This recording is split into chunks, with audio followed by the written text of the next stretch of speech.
The questions and the controversy surrounding San Diego's guardian angels.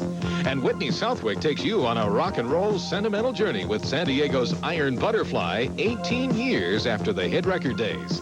Join Paul Bloom and Laura Buxton for these and much more.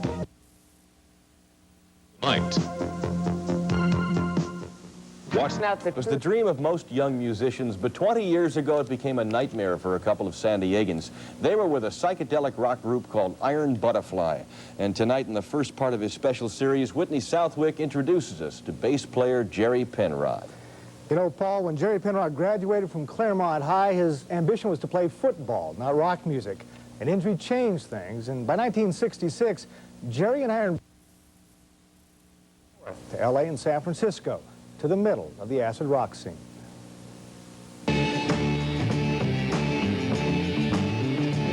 San Francisco was where it was happening in the 60s, Mecca if you were a rock musician.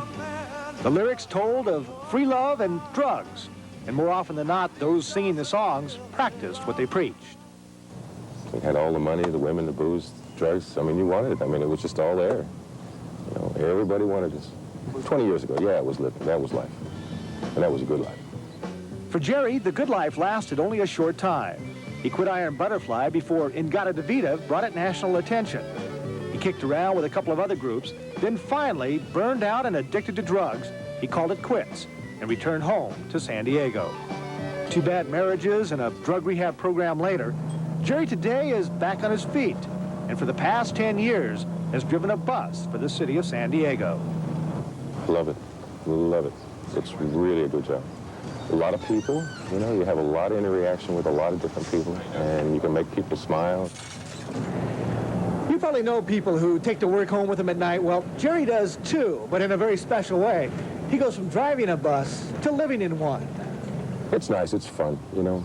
I bought it a couple years ago, and just, you know, it's like, it's my big boat, and I can go where I want, I can move when I want, you know. And today, Jerry moves in a much different direction than 20 years ago. His nickname, The Bear, more for appearance than personality.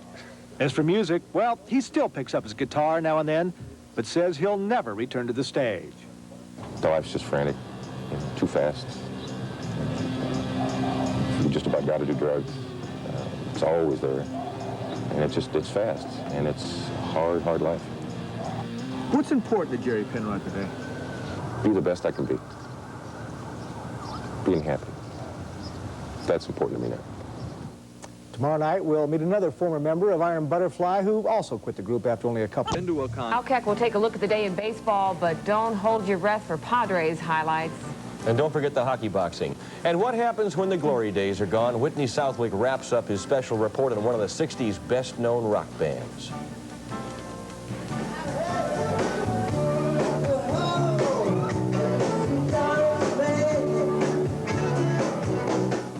San Francisco was the center of the American music scene. Psychedelic rock was in a San Diego group. Iron Butterfly was on its way to the top, but for some of its members, the trip proved to be too much.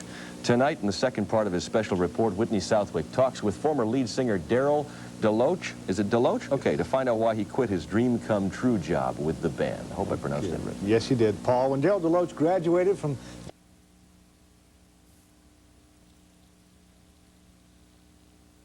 a year later, he was on stage, lead singer for Iron Butterfly. But like Jerry Penrod, who we met last night, the bubble soon burst. And for Darryl Deloach, it has been a long road back. Stay away from people made of plastic and mold. It was great. It was fantastic. It's everything I ever wanted to do and be. I love singing. I love singing. Absolutely love singing. Iron Butterfly was a dream come true for Darryl Deloach. And for a couple of years, life could not have been better.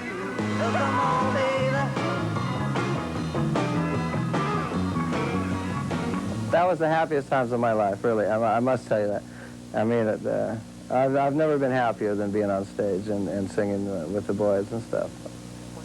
Dissension in the band ended the dream after only one album. Darryl left the Butterfly, tried a few other groups, then finally called it quits. It was nuts. In the 60s was absolutely nuts. It was such a rebellious time. There was a lot of LSD. There was a lot of drugs. Everybody did a lot of things. And I just had to get out of it. Just There came one time, one day, when I said, I can't be here anymore. It was just too fast.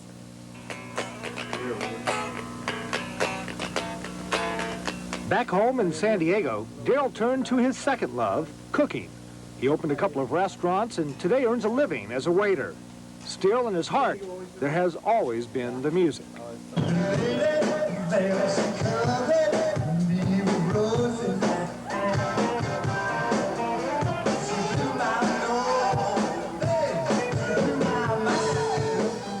Being in front of people, I enjoyed people, and making them laugh, any kind of attention. I love attention. Anything I could do to get a strip.